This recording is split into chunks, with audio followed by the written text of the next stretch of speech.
Greetings and salutations, everyone. Welcome to Before I Do, the show that shares with you everything that should be done before saying I do. Whether you are single, dating, engaged, don't know if you want to be married, you are tuned into the show that helps you to facilitate courageous conversations on dating and relationships. That's right. And this show is meant to be interactive. And so we want to hear from you. We want you to post your comments, your ideas, your opinions, your experiences, or even the experiences of your quote unquote friends. It's really you, but you're posing it as your friends. We welcome that as well. You threw me off when you said greetings and salutations. I saw you do the air quote That's thing too. That's what you do to make sure you sound deep. Everyone, today is February the 15th. So that means we are at the day after Valentine's Day. And so our theme for tonight is love hangover, pleasure or pain.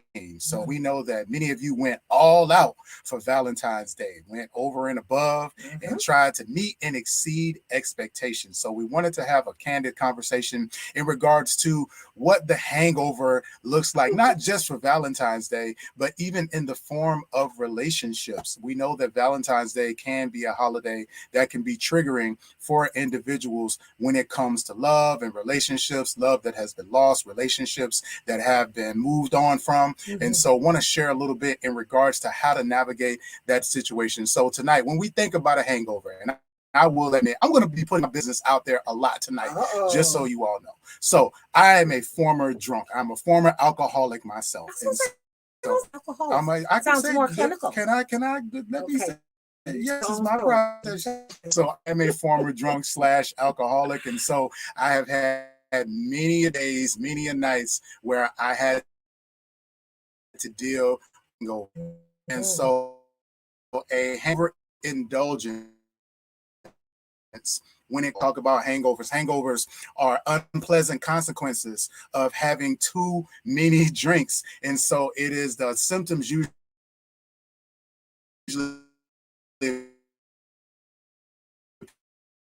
appear several hours after you stop drinking, when you're associated with dehydration. And so there are other physical components that go into that, but it is an absolutely horrible feeling. You have headaches, your stomach hurts, you're disoriented, you're dizzy. You don't want to do, the thing is, you want to do everything and nothing. So you want to stay there, but if you lay down, the room is spinning, your head is throbbing, but you really want to get up and move around. So it is an absolutely horrible feeling. And so then so he just explained what a hangover is. And so now I want to explain what a love hangover is. And a love hangover, that's when it's referencing the sadness or a loss, a grievance, perhaps after a breakup, a divorce. And it may be referred to as a broken heart, right? Based on that grief, obviously, usually at the end of a relationship or a relationship that is resolved, sometimes you can experience grief. Any kind of loss could be considered a love hangover. People experience love hangover. Holidays or events like Valentine's Day definitely can trigger a love hangover and revive memories that may lead to unhealthy thoughts and unhealthy behaviors. Absolutely. So when we talk about love hangovers, there are symptoms that can identify if you are in the midst of a love hangover. So one of them is disbelief. So when a relationship ends, you may feel like you're in denial for some time, not really ready to accept that it's over, and you might continue to think or behave as if the breakup is temporary, even if there's no evidence that it's anything but final. So you may try to avoid the inevitable or continue to act as if you are in a relationship with the person. So this is when we see people get into very unhealthy behaviors, stalking, and things of that nature. And that is because they are in a state of disbelief. Right. And now, let's be honest, stalking doesn't have to mean that you're like waiting outside of their apartment or their house or whatever, or, you happen to show up at the restaurant or the mall or the event that they're at.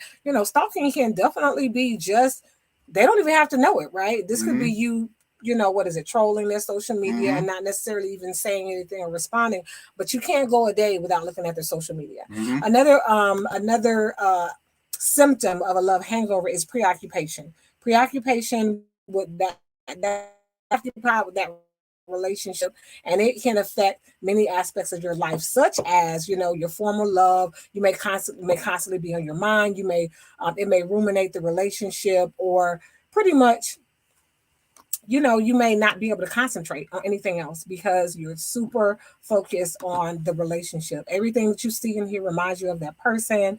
It could be people that don't even look like this individual, but somehow it just triggers that memory. And, you know, it goes back to the loss, it goes back to the grieving process, it goes back to really just, you know, the constant reminders and memories of this individual. Absolutely. And so the next symptom of a love hanger is the inability to go. When you have love hangover, you may have difficulty letting go of the relationship. You could struggle to accept that it's over, and you might misinterpret their behavior as encouraging you to hold on to the hope of getting back together. You may continue to make plans for the two of you. So now you're essentially going into a place of being delusional. So you, even after your ex may have stated that they aren't coming back, and instead of returning their belongings, you may try to keep them and put them where they could see them on a daily basis. You're hoarding the things that they have. You're making it hard for them to actually gather their belongings. And so there's this adamant need to hold on to any and everything that is connected to them. And that is a sign of an inability to let go. And then the next sign of a love hangover is feeling stuck. Right? You're experiencing this love hangover. When you just feel stuck, you're not moving forward, you're not moving backwards. You're just kind of standing still, almost paralyzed. And so this is where you're really just stuck on the past relationship, things that happened in the past. You may keep doing things that you did when you were actually a couple, maybe driving past a restaurant that you guys used to constantly go to during the time that you were dating. So even if it's, you know, even if a new love arises, you could be in a new relationship, but still find yourself being stuck. And so it's really important that, you know, when you recognize that you are stuck, to do something about it. But a lot of times people may not even recognize that they're stuck. And even if you do, you know, you may not choose to move forward. And so that's a really big deal. Absolutely. And the last one is you may find yourself missing your former significant other. A love hangover can come with intense feelings of loss, which can cause you to experience the stages of grief, which, as we've explained on this show before, are disbelief, anger, negotiation, depression, and then moving on into acceptance. But again, being stuck in that cycle of the first four when it comes to the grief cycle. And so while you may miss your significant other or feel sad and incomplete without them, it is important to recognize that these symptoms are actually a sign that there's work for you to do in order to be able to move on. And while it may be hard for you to think of a future without that person by your side, you must be able to work through that cycle and come to a state of acceptance to cope with and to overcome the loss of the relationship. So tonight we're talking about love hangover. We're talking about trying to get past those relationships and those individuals. And so we want to go into our question of the night, our speak now question of the night. Charmaine, you share that with us, please? All right. So when was your last love hangover? How did it impact you? And then what steps did you use to overcome it? So we're saying when, because if you've been at least even in one relationship, you could have experienced a love hangover moment, right? But so we want to know, when was your last love hangover? How did it impact you? And then what steps did you use to overcome it? All right. So what we're going to do is going to ask you to put your comments, put your answer to that question in the chat. We are going to take a brief commercial break, and we will be right back with tonight's show. Again, more of Love Hangover right here on Before I Do.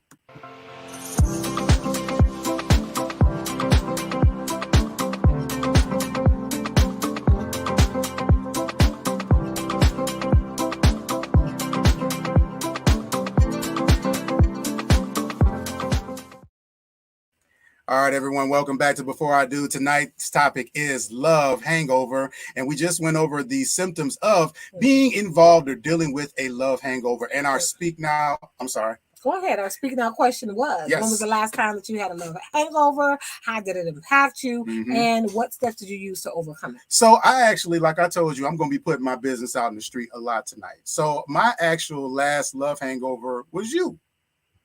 Yes, How is that possible? Because we're still together. That's what most exactly. people are thinking. So here's the thing, right? Because a love hangover does not necessarily always lead to a breakup. Okay. Sometimes a love hangover can come from the expectations that you have for the person or the relationship, and reconciling and coming to the conclusion that you're going to need to change your perspective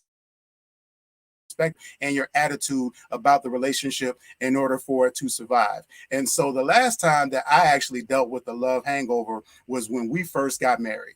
This was in the early newlywed stages of our relationship, and so we had gotten this nice townhouse. You were working and you were busy focusing on your job, and got involved in some extracurricular activities when it came to your job. And I would find myself rushing home from work in order to spend time with you, and you weren't there.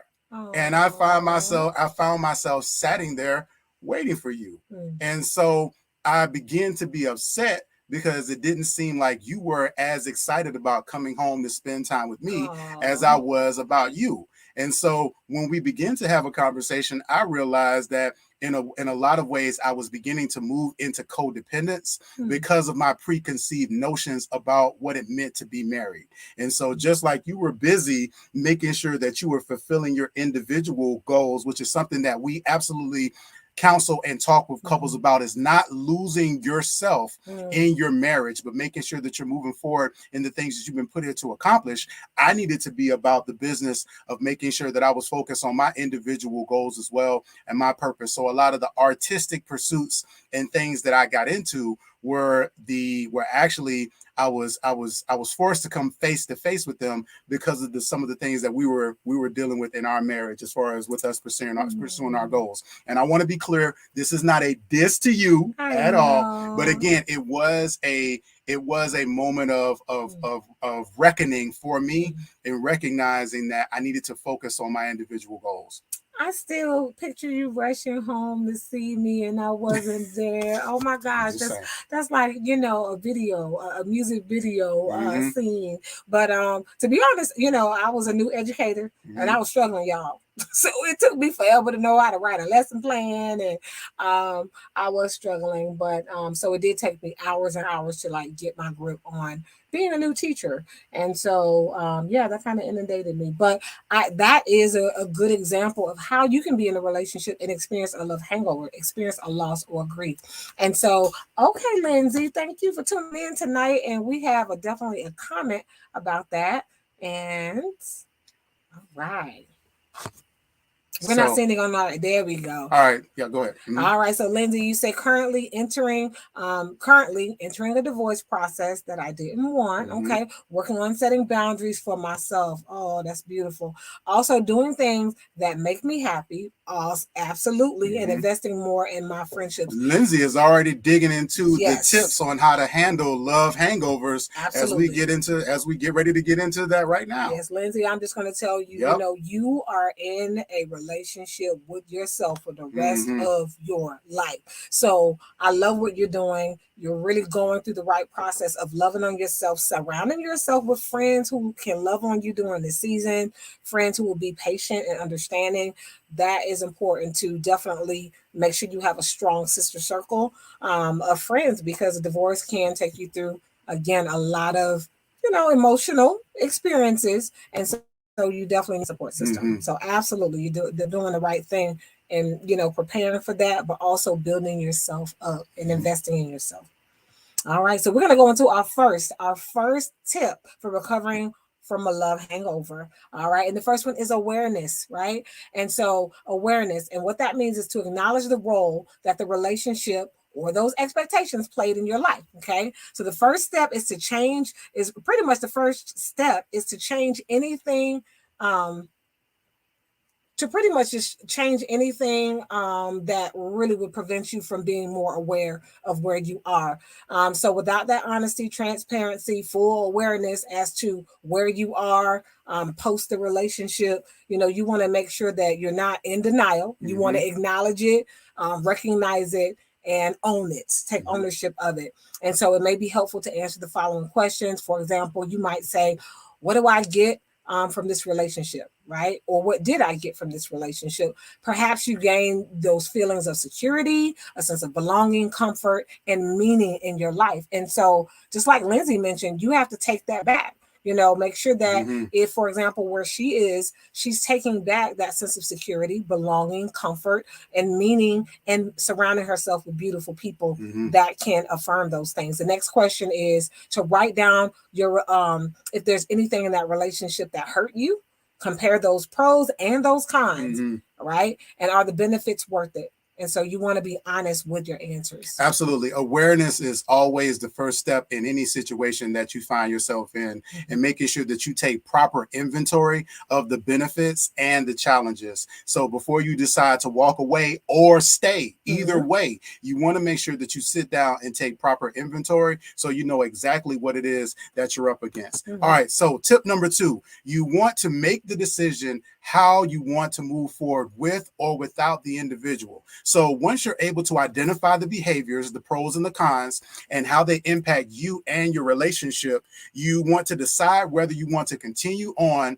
or work towards change. Now, that change can be either within your relationship, or that change could be away from and moving out of the relationship. Now, here are some signs that you may need to let go of the relationship. Number 1, once the excitement wears off, you can see that the two of you are not compatible. Charmaine and I have talked before about the various seasons within a relationship. It's easy when you're in the spring and the summer portion, which is that beginning of a relationship where the person has not necessarily shown their true selves, but as Charmaine likes to say, you are seeing their representative. For you to really gravitate towards them, but as you move and those he said, and you start to see who you're put to relationship. Now, this is not about for you.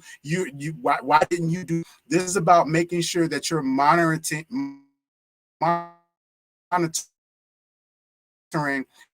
what it is that you're actually getting from your mate and what your mate is getting free. So they're starting not to put in as much work into the relationship. The old people like to say the same thing that you did to get your baby hooked is the same thing you got to do to keep them. Ring the bell for that, please.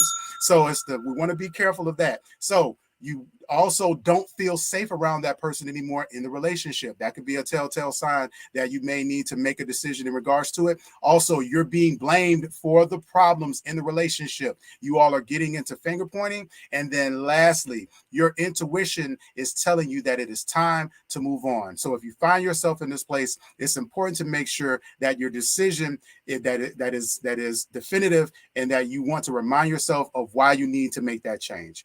All right. And the third tip that we want you guys to consider is to resign to let go of the relationship. And so, whoa, this is a big one, right? There's always that one person in the group that says, oh man, you need to let her go, cut her loose. Or there's always that female friend that might say, oh no, you need to drop him, you need to let him go, right? But this is something that's really, you have to make that decision for yourself. So letting go can be the most difficult thing that you can do in your healing journey, is letting go. Man, right? It's a process, because, some people say the longer that, really researchers show that the longer that you've been in a relationship, it takes half that time to get over the person. Wow. So if you've been in a relationship with someone for 14 years, man, what's really research shows is it's going to take you 7 years to get over that person. Well, I mean, while that's not always the case, it definitely depends on how strong and how much access that person had in your life. Yeah, and I wanted to make a quick point there too. There's a difference between getting over and moving on. There it is. Just because you have not gotten over the person is not a license for you not to move on. So even again, that within that seven year years, you may even become involved with someone else. And it's important that if you do, that you're honest about, hey, I was involved in a relationship for 14 years. I am still getting over my ex, to make sure that you're transparent and honest so that person can make an informed decision about how they are going to interact with you while you go through that. That's right. And so definitely the first to break that down is you want to make sure you're reaching out to safe people. These are people who not are yes people, not people that are just going to, tell you what you want, but safe people who will be your accountability partners and make sure that, you are holding yourself to the expectations that you say you want. Yeah. Also, too, you want to live one day at a time. Focus on taking it one day at a time. And this is especially if you're experiencing withdrawal symptoms. Remind yourself that it oftentimes is going to get worse before it gets better. However, that is a sign that you're moving out of addiction to the relationship and further towards your healing. Yeah. And that's a really big one, because sometimes are we actually addicted to the person, or are we addicted to some of the elements of the relationship? So be careful not to confuse that. Letter C, it says, beware of the need for closure. That's a big word. We love to say, oh, I need closure. Well, when we say a person has a need for closure, we're really saying that they're seeking the answers and resolutions that they need to move on. But unfortunately, this is not always feasible or prudent. In fact, it can aid in unhealthy pursuits and a heightened codependency. And it's important that individuals remain consistent in leading their healing process. Do not allow closure to get you sucked back in to the relationship. All right. Now, another one is you want to make sure that you challenge your negative beliefs. Start talking to yourself and questioning your automatic negative beliefs. And a good way to do that is by asking and answering the following questions. Number one, do I have experiences that would contradict my beliefs in any way? Number two, what evidence do I have that what I believe is actually true? Number three, am I falling into the thinking trap? In other words, am I falling into the place of imagining the worst case scenario? Number four, what would I tell a friend if he or she had the same thought? In other words, how would I advise someone else that was in my same shoes? What would I tell them? Am I confusing a belief with a fact? And we just talked about this. When it comes to belief is what we define as our core value and truth. A fact is something that may be something that is true within the moment or within that circumstance or that situation. But when we begin to adopt facts as truth, for example, if you're sick, the fact is that you're sick. But are you going to be sick? Are you planning to be sick your whole life? No. So we have to be able to adopt to the belief that I may be sick now, but I am going to get well, and I'm going to do things that are going to align with that belief. And lastly, am I basing my conclusion mostly on my feelings or on genuine, true evidence? All right, let's go to letter E, where it says, soothe yourself using techniques such as deep breathing. We are big on deep breathing and helping couples to do that, and especially individuals as well. Mindfulness and meditation, such a powerful thing. A lot of times the battlefield is in the mind. Joyce Myers mentions that a lot. So, if you can gain control of your mind, then definitely you can that can soothe you throughout this love hangover process. Absolutely. As well as grounding exercises and positive affirmations. You have to speak those words and get your physical wellness as well through exercise. Charmaine and I do one-on-one men's and women's coaching. And so Charmaine is a big proponent when it comes to these techniques for the women that she works with. And it absolutely is effective. The next one is, and Lindsay actually just mentioned this. Yes. You want to invest more energy in taking care of yourself and pursuing your own interests. Often in relationships, we lose ourselves in our mates. And as I mentioned in my scenario, I had to stop myself from allowing myself to become codependent and losing myself in my wife and in my marriage and depending on her for my happiness. My happiness is not my wife's responsibility. I am the one that is leading the charge for my happiness and my fulfillment. And so you want to make sure that you're investing energy in taking care of yourself and exploring new interests. You better say that again, because that's a big one. That is a big one. All right. And then are we on G? Yes. G. Find ways to give and help others. Oh my gosh. It is no other way to definitely heal, go through the healing process, is finding ways to help others. That can lift your mood. There are physical and chemical actions in your body when you pour into other people and you're able to support them. That will lift your mood. It will increase your sense of purpose. Absolutely. So many of the steps that you all are hearing, right?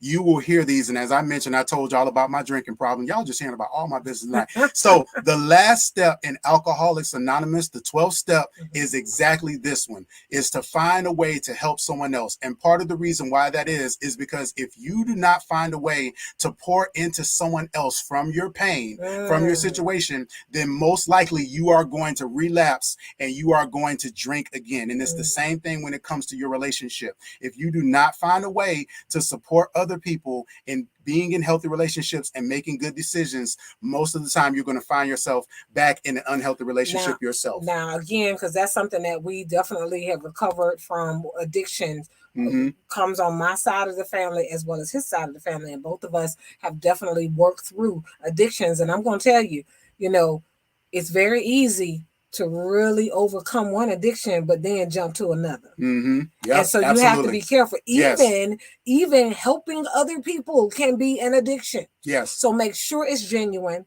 Make sure you pace yourself and you take your time and you have not just swapped one addiction for the other. And as you mentioned, that you're doing it for the right reason. It is. You are not doing it to feed your own ego. You're not doing it again to become codependent and tie yourself to someone else's well-being. You're doing it as a way to support that individual, but also to support your healing process as well. All right. So again, we're talking about the 5 tips on how to recover from a love hangover. Tip number 4, you want to confront your fears. We talked about this a little bit. So here's the challenge when it comes to change. People always talk about change. People talk about growth. Well, change can be hard because we get used to habits. We get comfortable with the things that are familiar to us. And so while we may have a strong urge to grow, we also fear and resist change. And this fear can create a mental block in us internally that makes it impossible for us to change. So we have to take certain steps in order to face our fears. That may be writing a letter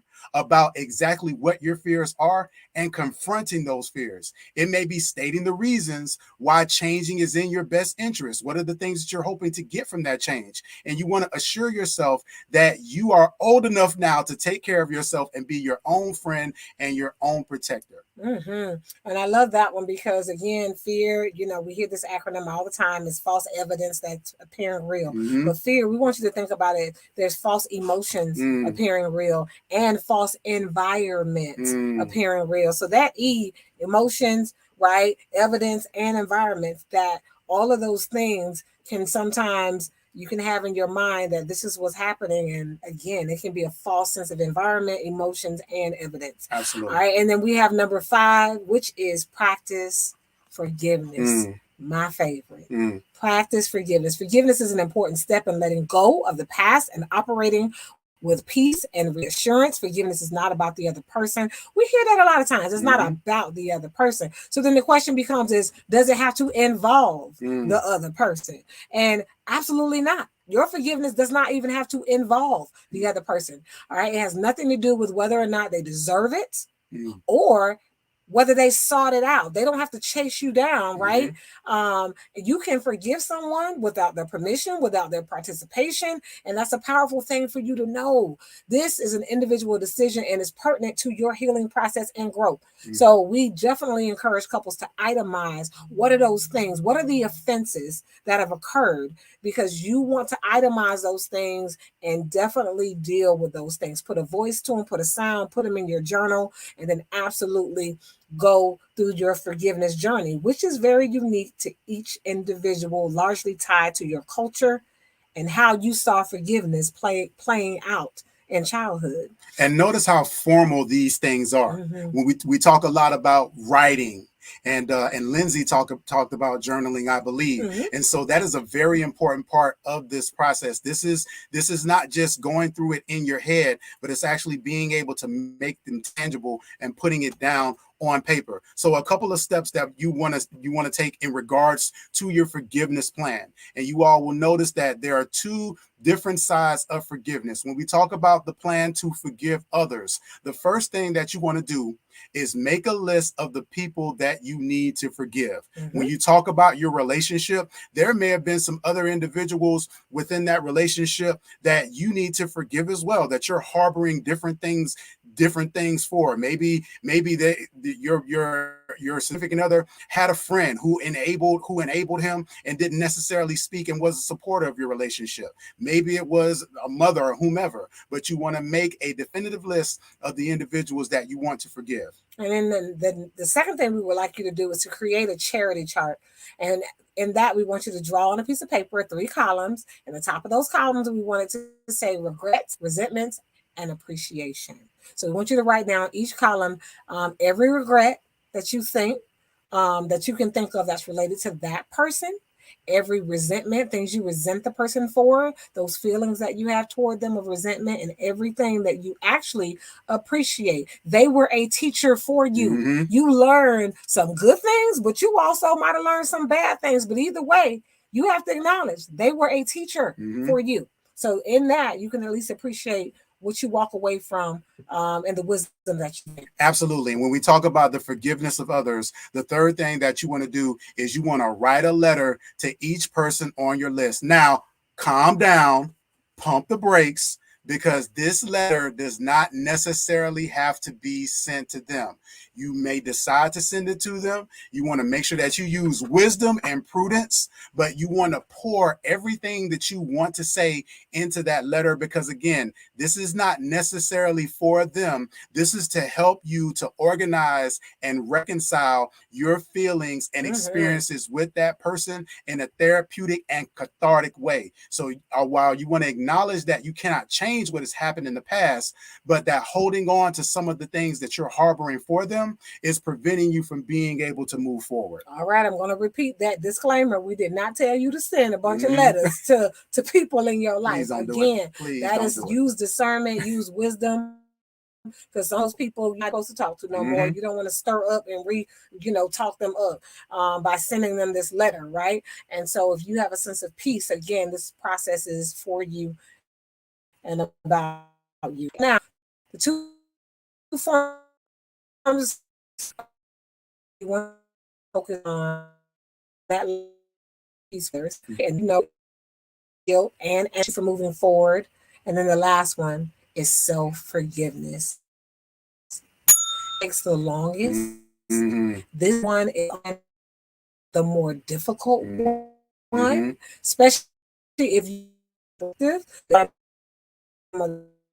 the people who are forgiveness sometimes is a challenge. So you can only love others to the degree that we love ourselves. So the same could be said about forgiveness. We can only forgive others to the degree that we can forgive ourselves. If you cannot forgive yourself from some of your decisions, your regrets, and all of those things, and find appreciation in what you learned, your 18-year-old self, what your 18-year-old self taught you, what your 25-year-old self taught you, if you can't find appreciation in that, even in the mistakes and what you learned from them, it's going to definitely be hard to forgive others. So forgiving yourself can be painful, but it's absolutely necessary.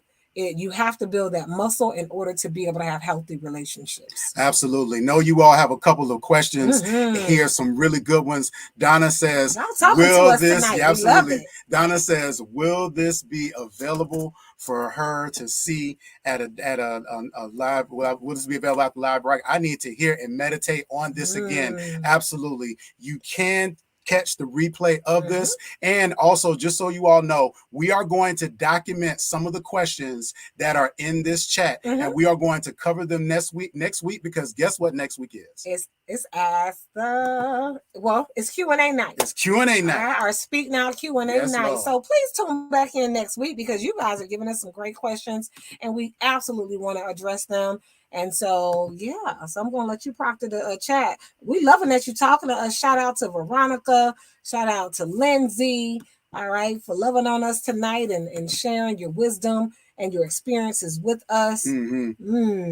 Yeah, Veronica says self-forgiveness is the hardest It for me. I is. honestly feel like I let my kids down by Mm. divorcing their dad, but it was toxic. So Mm. Veronica, just so you know, that is a natural part Mhm. of the getting over the love hangover process, especially when you have children involved. When you make a decision that impacts them, it can Yes. be it's very easy to feel guilty, but it's important for you to know, look yourself in the mirror, and just like you said, know that I made this decision based on something that was not only good for me, but that is going to be good for my children. And rest assured and believe that they will be able to get old enough to Yes. make their own decision and understand the decision that you made. Absolutely. You know, and you ask yourself, in staying and leaving, you taught them something, you showed them something in leaving, but you know what? You would have showed them a lot in staying. You talk to anyone whose parents stayed together and it was toxic,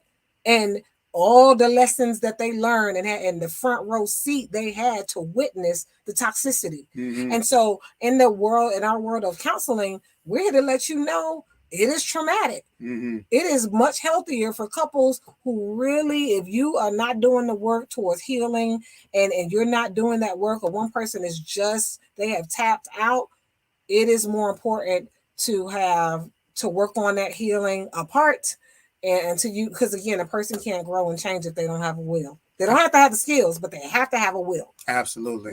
Great show tonight. Again, our topic tonight was Love Hangover. Be sure to visit us at couplesacademy.org. Also, be sure to book Charmaine and I for a session. Yes. Again, we specialize in one-on-one individual men's and women's counseling, and also couples counseling as well. Be sure to join us next week for our Before I Do Speak Now Q&A night. Again, if you did not get your question answered this evening, tune in next week and we'll be sure to answer it. Absolutely. on our Q&A night. Thank y'all so much for tuning in to Before I Do. My name is Walter Jennings. My name is Charmaine Jennings. And we look forward to seeing you all next week. Good night, everybody.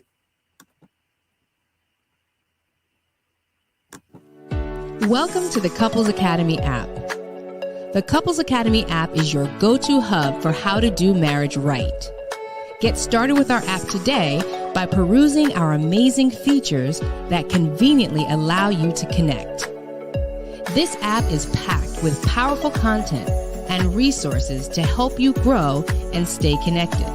With this app, you can watch our messages, find marriage resources, watch, listen, and read the real-life stories of restored couples, sign up for events, read articles and blog posts, stay up to date with push notifications, share your favorite messages via Instagram, Facebook, Twitter, or email, and download messages for offline listening. For more information about the Couples Academy app, go to couplesacademy.org.